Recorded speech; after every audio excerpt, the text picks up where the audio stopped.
Mga katropa, lalo na sa mga mahilig sa simoy ng hangin at amoy ng sunog na kahoy. Tanong ng bayan, ano nga ba ang mas masarap? Ang mag-motocamping ng mag-isa o ang may kasamang tropa? Yung totoo, mahirap pumili. Parang pagpili lang kung anong mas masakit. Ang maflatan sa gitna ng kawalan o ang makita siyang may kasamang iba sa daan. Ouch! Simulan natin sa solo flight. Ang pinakamalaking pro dito, hawak mo ang oras mo. Kung kailan mo gustong huminto, para magkape, walang magrereklamo. Walang, wait lang, naiihi ako. O gutom na ako, sobrang payapa. Kaya lang, ang con, kapag may emergency o nasiraan ka, sariling diskarte talaga. Parang pag-ibig lang yan, Paps.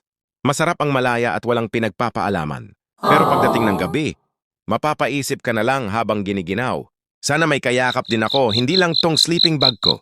Piston ka ba? Kasi kahit mag-isa ako sa daan, ikaw pa rin ang nagpapatakbo sa puso ko. Group moto camping. Ngayon, lipat naman tayo sa group ride. Ang pro naman dito, solid ang backup. May tagatulak kapag tumirik, may tagaluto ng dinner, at higit sa lahat, hati sa budget ng gas at campsite. Pero ang malupit na con, yung plano niyong alas 4 ng umaga ang takbuhan. Alas 8 na may natutulog pa, tapos sa daan, kanya-kanyang estilo ng pagpapatakbo. Ang hirap mag-adjust sa pabilisan, no? Parang sa pag-ibig, mahirap sumabay sa taong masyadong mabilis mang-iwan, pero mahirap din maghintay. Sa taong hindi naman pala darating. Campground ka ba? Kasi kahit gaano kagulo ang tropa, sa'yo pa rin ako nakakahanap ng pahinga.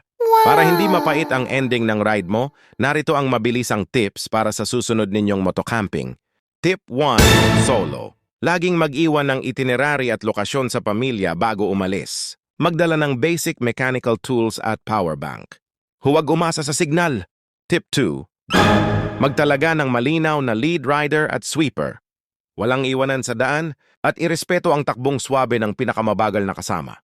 Tip 3. For all, pack light, pack smart. Siguraduhing balanse ang bigat ng load sa motor para hindi apektado ang iyong cornering.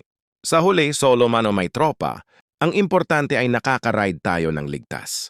Dahil ang camping, parang tamang pagmamahal lang yan, hindi mahalaga kung gaano kalayo ang biniyahe mo, ang mahalaga, naging masaya ka sa bawat stopover. Ano sa palagay nyo mga katropa? Solo group?